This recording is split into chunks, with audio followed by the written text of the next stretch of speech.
Hello, I'm Mukhar Rizvi, and this is Scope. Lebanon is in economic crisis and has been for quite a long time now, especially if we're taking into account the Beirut port explosion and the aftermath of that, as well as, of course, even before that, in fact, with the political crisis that was taking place and is still very much taking place in the country. We know that Saad Hariri has not been able to form a government, and ever since that announcement of his, that he was then giving up on forming a government, the Lebanese lira, that has fallen even more drastically. Obviously, that then leads to a lot of economic upheaval in the country, worsened than what it was going now into the Eid holidays. Basic things like medicines and other such essentials are, for many now Lebanese, hard to reach. 50%, I believe, is the number of Lebanese who are now living close to or under the poverty line. What does this then mean going forward, especially now that France has tried to take the reins of the situation, has tried to help, seemingly by announcing an aid conference which will take place on August the 4th. Let's discuss those issues further with our panelists who are joining us today. We're joined now by Dr. Bernard Haikal, who is a professor of Near Eastern Studies. He's also the director for the Trans-Regional Studies at Princeton University. He's joining us this morning from Princeton, New Jersey. Joining us from Beirut, Lebanon, is Dr. Christian Tautel, who is a Director of the History and International Affairs Department at the USJ Jesuit University of Beirut. And joining us from Tunis is Dr. Eli Abououn, who is the Director of the Middle East Programs at the United States Institute of Peace. Eli, Christian, and Bernard, thank you to all three of you for your time today. Bernard, let me start with you. So let's start right at the top, if we may. And I know this sounds like a very basic question, but am I right to say that political upheaval very directly then leads to this sort of economic upheaval? Well, it's political dysfunction and bad governance that leads to what we're seeing today. I mean, this is an entirely self-inflicted crisis because the Lebanese political class, which is utterly corrupt, has led the country to this impasse. And I don't see a solution to the country's problems, economic or otherwise, without first dealing with the politics. And unfortunately, this class is entrenched. It's also militarized and armed, and will not leave peacefully. What are your thoughts on this? Because at this point, certainly things are getting a lot worse ever since the Hariri announcement. That's right. Well, I definitely agree that the problem is mostly political, much more than technical, including the economic crisis. And I fully agree that the main culprits are basically the ones who are now running the show politically, whether in the parliament or in the government, or even some of the parties who are outside both the parliament and the government, but who had to play a role in the last 30 years. Now, whether violence is the right way to deal with it, I don't think so. I think there are peaceful ways or non-violent ways to deal with the situation, but it definitely requires an upheaval by the Lebanese communities, the different communities, irrespective of their religious or otherwise background. There needs to be an awareness, an awakening, that the situation as it is going is leading to chaos. And therefore, there is a need to change the way business is being done in Lebanon. And I see, honestly, that the upcoming election 2022 as an opportunity to start this process. However, for the election to be useful, it needs to be managed by an independent electoral body, and it has to be under international supervision. Now, both these conditions will not be accepted by the Lebanese political class, except under heavy international pressure. On the point of international pressure, is that where the solution lies then? We've discussed over the past year, especially since the Beirut explosion, that the Lebanese ruling class, they essentially support each other to remain in place, right? This system that has been in place, be it the sectarian parties otherwise. What are your thoughts on that? Do we need, for example, France to come in and take the reins of the situation?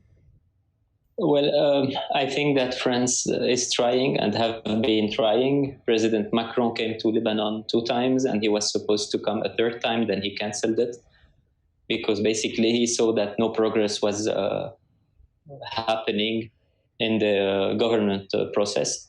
But let me say something to catch up a little bit about what my colleagues have said.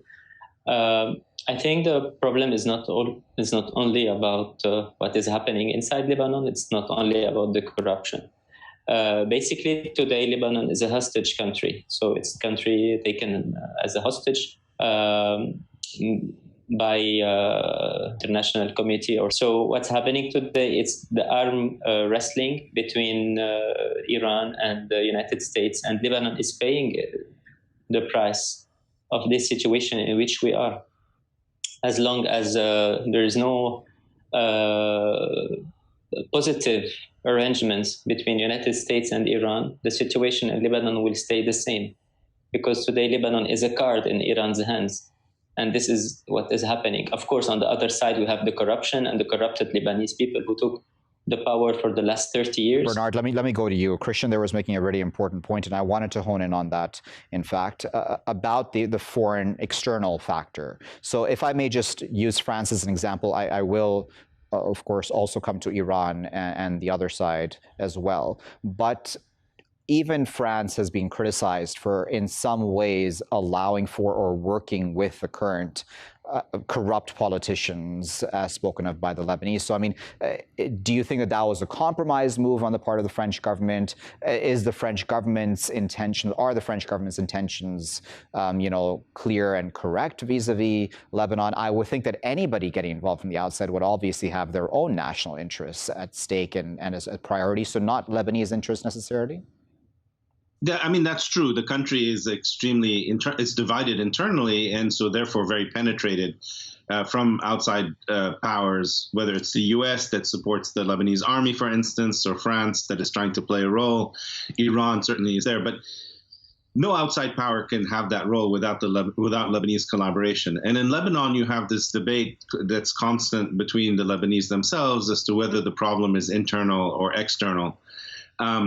I tend to emphasize that the problem is principally internal, because without collaborators with the outside world, you wouldn't have outside influence.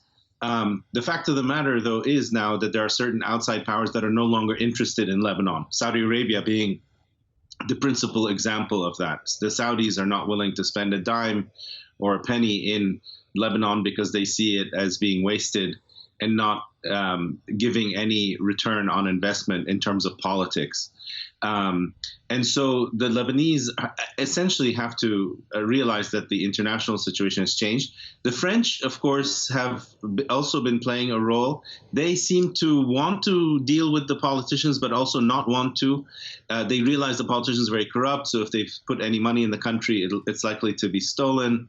But the one thing that the French and the international community, especially the West, can do is to freeze the assets of these Lebanese politicians. Most of their money is located in the West in Swiss bank accounts and French bank accounts, American bank accounts. If they froze those assets, they could bring this political class to its knees, but they're unwilling to do that.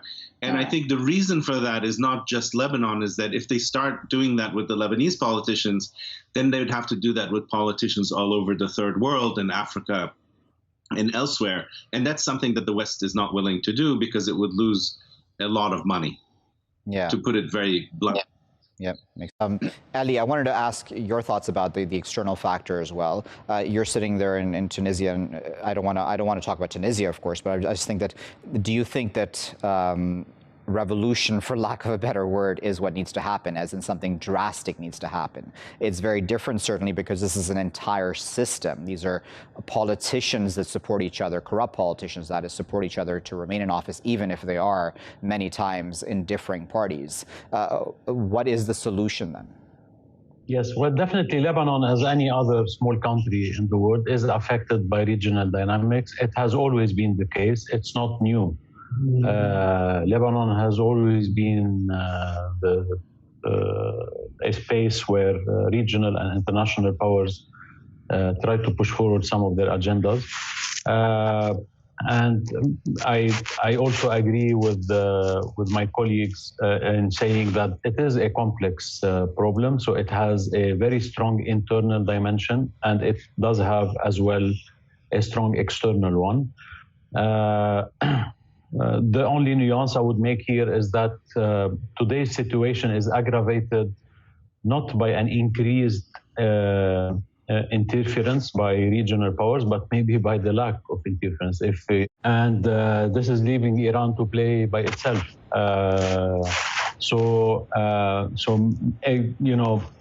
The international involvement in Lebanon is required. I think it is important, but it has to be calculated. I know that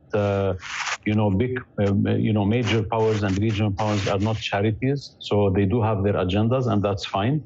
Yeah. But it's not granted that their agendas will always be negative to the country. Now, going back to the internal, I don't see any change happening only with an external intervention or only because of an internal upheaval. It has to be done in parallel. Both tracks have to move forward together. Right. Because currently the ruling class is not only political, by the way. Mm-hmm. It's a ring of political and business people together, and they will not be able. The Lebanese society will not be able to do any change without international pressure. So it has to be a two parallel tracks, basically. Christian, to me, this sounds fairly pessimistic and depressing, right? I mean, is the solution then not amongst the Lebanese people? There's been so much talk about, sectarian divisions in Lebanon, political, I'm saying, of course, in the way that the structure is. But at the same time, after the Beirut port explosion, the anger that we saw on the streets in Lebanon was across the board, right? I mean, it was people of different sects, different faiths who were angry in equal measure, seemingly, at least from what we saw from the outside in. Is there unity amongst the Lebanese people? Can that then lead to major reforms that the people need and want? Well, I might be disappointing if I tell you what I would say. I'll have to be frank and honest. I do not believe at all in any kind of miracle solution that the Lebanese people will all wake up one day and will all stand up together for the same call. It has not been possible for the last 400 years, and it will not start now. So what my colleague was saying is we need an urgent international implication. The main problem is that on the next day of the Beirut port explosion on August 4th, President Macron came to Lebanon and he mentioned sanctions. So today we are 11 months later and we still hear about sanctions, but we see nothing. All we need is sanctions. It's not only about freezing their money in banks. Believe me, they will collapse much, much quickly for less than this. It's not only if you touch their money, it's also if you touch their image. It's enough if France or like the Schengen country zone, if they mention that these politicians and their families and their kids are not welcome anymore in Europe, believe me, something would change. The main problem is that the international community mentioned sanctions, but at the same time they keep talking to these people. Few days ago, the French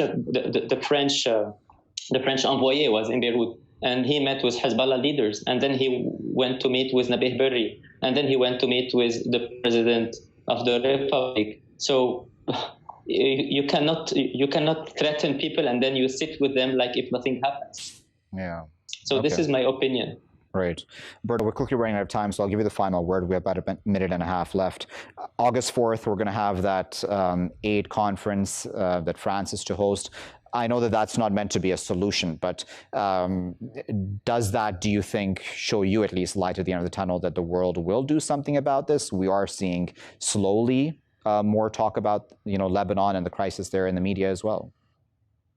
No, I don't think so. I mean, I don't, the problem with, even if you were to get all the money in the world, how would you spend it in Lebanon? If you have to go through the politicians and their institutions, that money is not likely to have an effect on the ground because it would just be stolen. Effectively, the only reason Lebanon is surviving in terms of, staving off starvation is because there's a very large Lebanese diaspora. Many Lebanese have family members overseas, and these overseas families send $100, $200 US a month, which is what's keeping a lot of people from starving. So the problem is not money. The problem is politics, and it's how that money will eventually be distributed and spent in the country. That's what you need to focus on, not the money. There's plenty of money from the Lebanese themselves, and also from many countries who are willing to give money to Lebanon, except not to these politicians.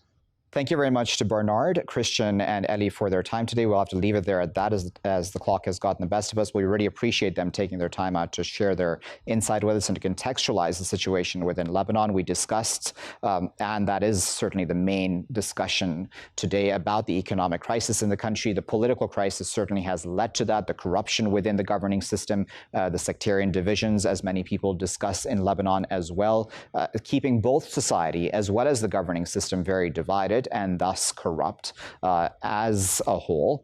Is and are foreign players then well placed to be able to handle the situation? France is, as we said, set to host this aid conference on August the 4th. Bernard, they're mentioning quite clearly that that is not the solution. Throwing money at the very corrupt politicians who are then meant to distribute this quote-unquote humanitarian aid is probably not going to be the solution for the country. I'll leave it there for that. I'll be back with the next segment after this break.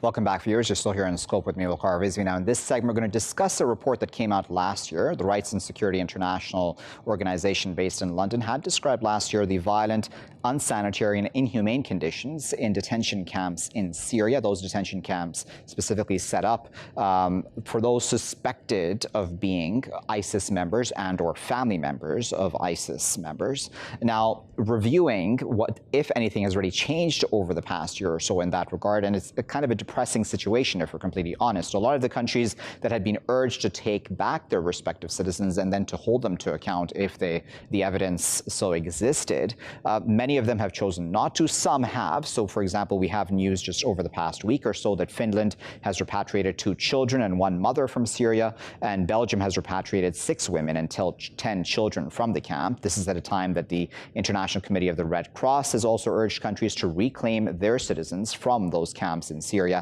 As I said, those camps are not exactly very nice places to be. The ICRC saying that there's 62,000 people and 2/3 of them are children who are waiting to then be repatriated to their respective countries of nationality. Well, let's discuss this a bit further. We're now joined by Maan Mohammed, who is a researcher for the Syrian Network for Human Rights. He's joining us today from Istanbul. Maan, thank you very much for taking your time out to join us.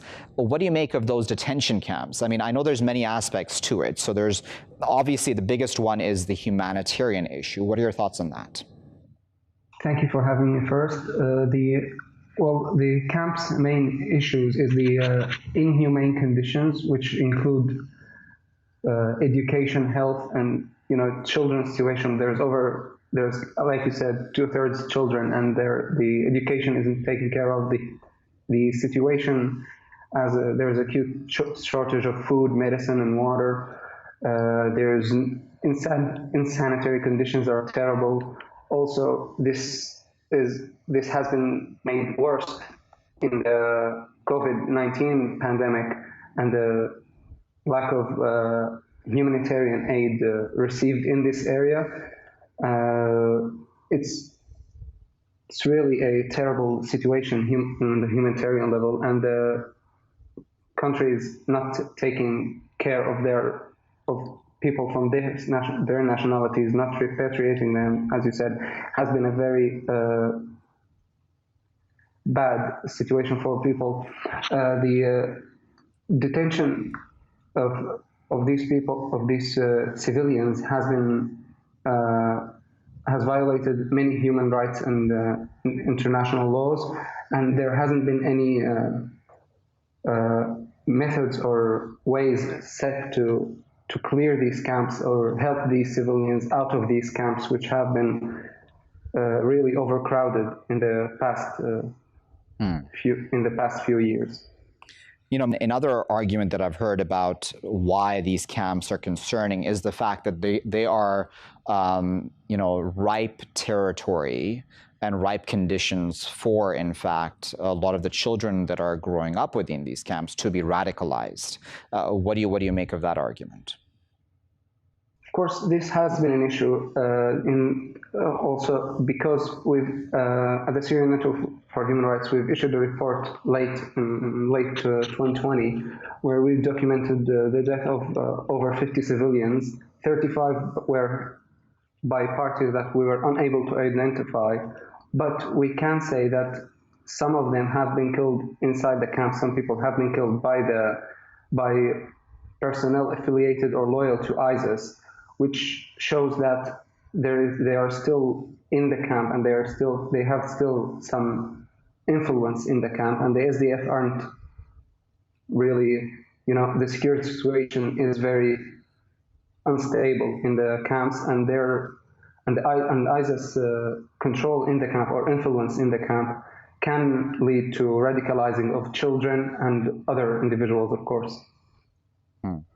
And there's the argument of the countries that are supposed to take these people back, right? So these people, if, for example, we're talking about, I don't know, for a moment, Finland, right? So for Finland to then say, listen, we're concerned about our own citizens coming back who decided to join ISIS for whatever reason because they're a danger to our society. How do you respond to that argument? Well, I believe there should be, even if that is the case, well, first of all, there should be a very clear trial process or a judicial process that you can identify the people that are really affiliated with ISIS or former members of ISIS or whatever, because right now there isn't really any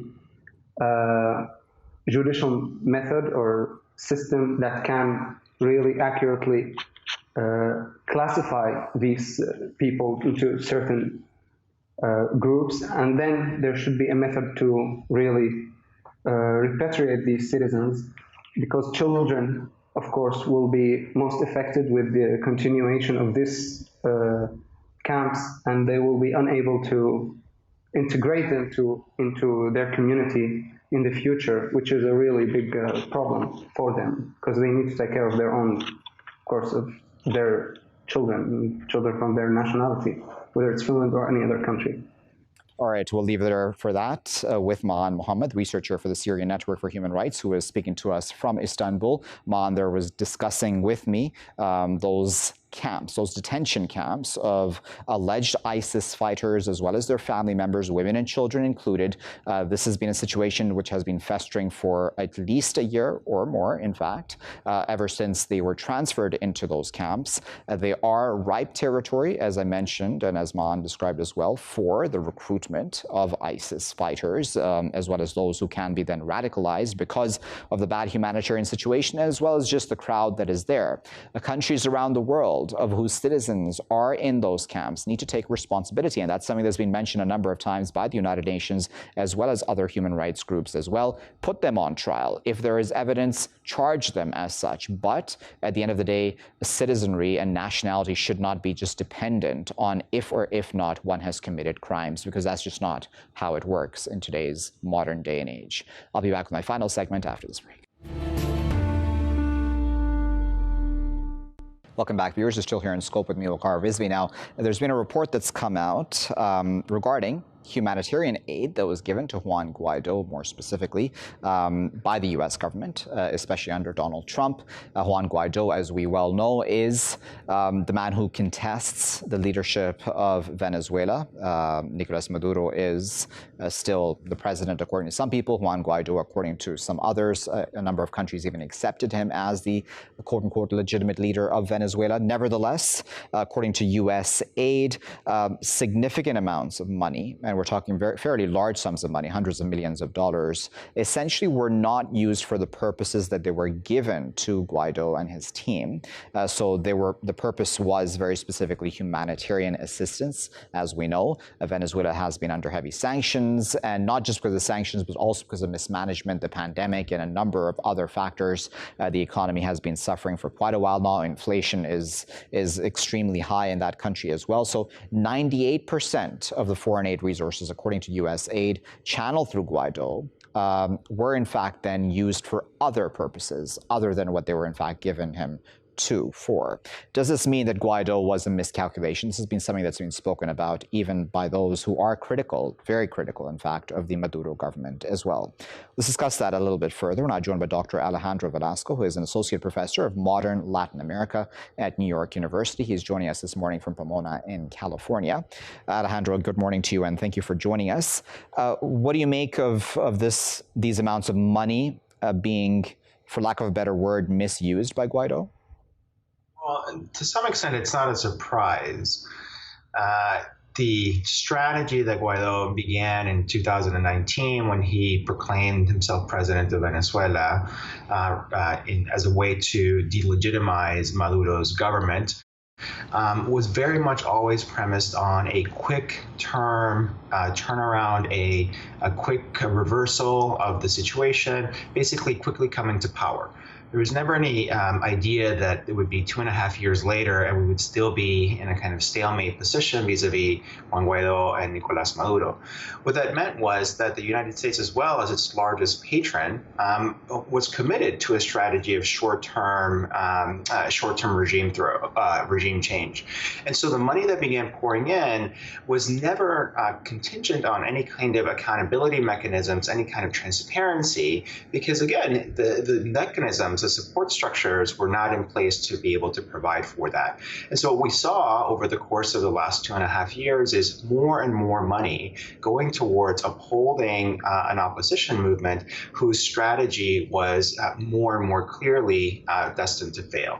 And so as a result of that, after the Biden administration took over and conducted a full top to bottom review of the monies that have been provided to Guaido, what they found was precisely that the monies that were being provided under the guise of humanitarian assistance were actually being used for any number of things other than the purposes to which they were intended. I know this may sound like a very basic question, but why would the U.S. have blinders on to that extent? I mean, was it just blinded by the fact that it wanted Guaido to succeed so badly that it was willing to look the other way? I mean, I would think that Trump's team wasn't unaware of this either. It's true. I mean, it's always difficult to divine motives or intent. However, it is absolutely the case that the U.S. position, especially vis-a-vis supporting Guaido towards this regime change strategy beginning in 2019, was very much driven by failed calculations about the strengths of the Maduro government. And so in a way, there was a self-feeding cycle of belief in the weakness of the Maduro government, in the likelihood that the military would turn on Maduro very quickly, that the people would rise up if sufficient sanctions pressure were enacted on the country. And as a result, what you had was, again, this kind of believing the same kind of rhetoric that was coming both from the Guaido camp and from advisors within the Trump administration that all things would change very quickly. The other thing, of course, is that we should not be surprised at the U.S. government blindly throwing money at admissions overseas, especially whose likelihood of success is low, and then solving the problems that they both generated and fell into by throwing more money.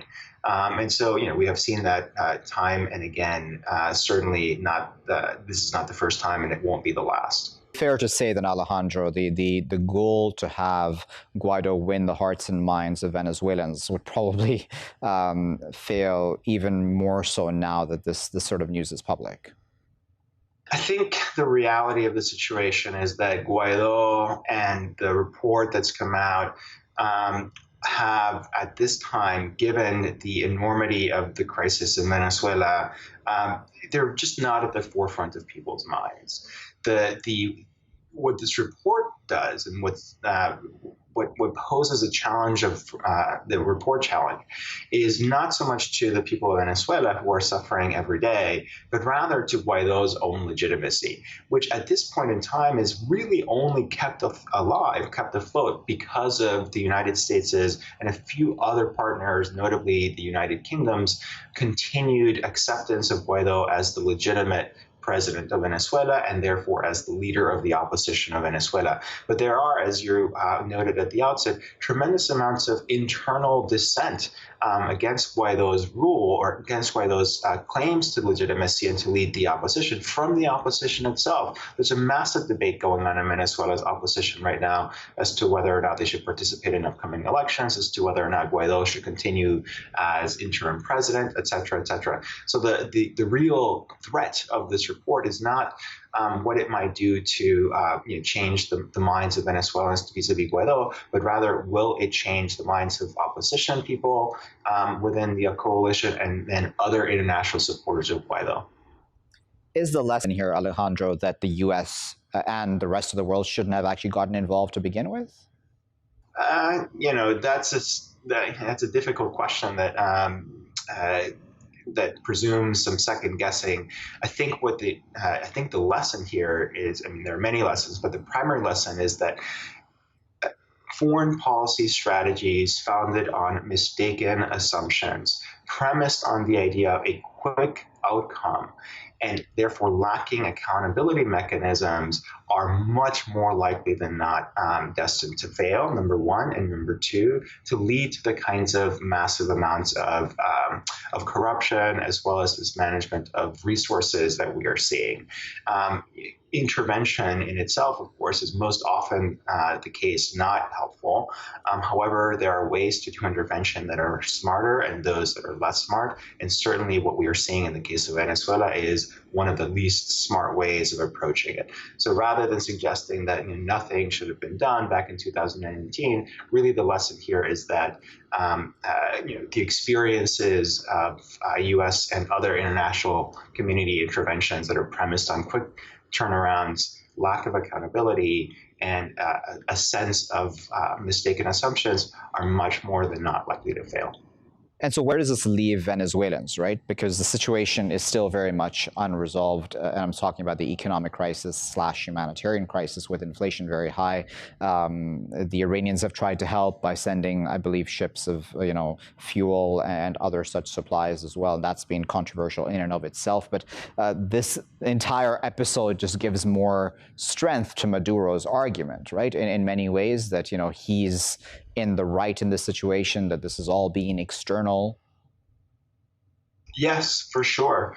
The question of where this leaves Venezuela, I think, sadly, where it leaves it is in the same place where it was in 2019, and in fact, even worse, and precisely because the COVID crisis has really blown up.